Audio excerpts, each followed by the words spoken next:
lives, a union based in friendship and respect and love. Before God and these witnesses, we are here to join in marriage Victor Stauffer and Martina Burns. Now, who gives this woman to be married to this man? Fritz, I say yes. Kiss her goodbye.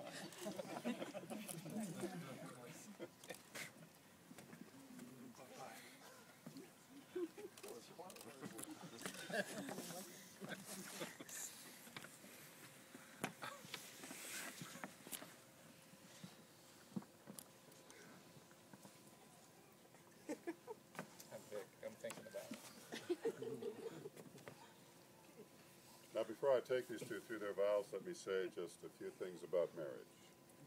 The first is that marriage should not be thought of as some kind of limitation. It is rather the basis for great freedom.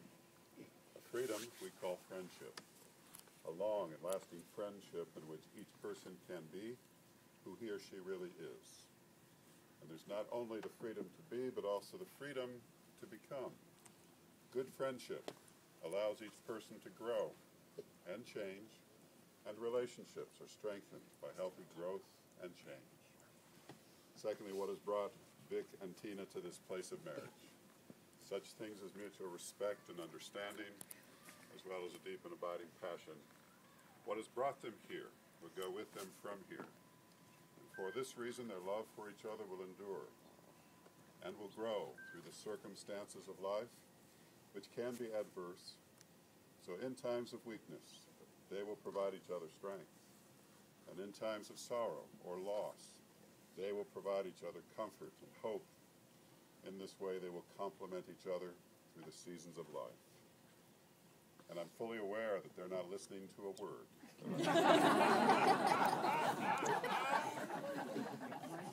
One more thing to be said.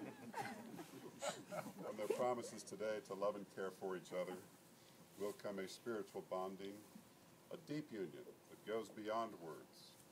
There is therefore something of a mystery to their marriage. It's the old mystery of two becoming one. When I first had the pleasure of meeting Vic and Tina, I asked them to do a little writing for me, something I could read at this time from their own hand. It's an assignment they dutifully fulfilled yesterday. Let me read to you first what Tina has written. The first time I saw Vic, I was not at all in the mood.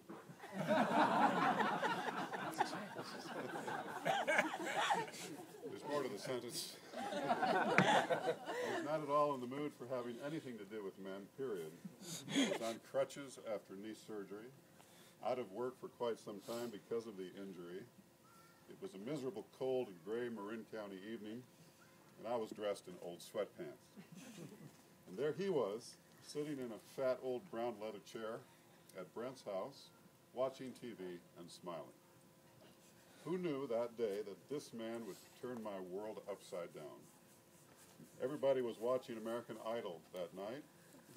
I was definitely not watching Vic, but he apparently watched me, because I later received his business card with an invitation for a date. I called him. What the heck, I thought. I have nothing to lose. Maybe I can get some practice in dating. And the rest is history. Vic wooed me from the very start and never stopped doing it. I love him with all my heart, the way he is, and the way he, until this day, sits in his big fat leather chair, watching TV and smiling. Well, let's see what Vic has written. I'll never forget the first night I met Tina. Kim wanted to introduce me to her gorgeous blonde German girlfriend. Minutes later, I see a beautiful blonde walking toward me. She had it all. Beautiful smile, great figure, sexy accent. Wow, I thought, that's all me. Kim, I got to meet her right away. I pointed in Tina's direction. Settle down, big boy, Kim said. That's Marika.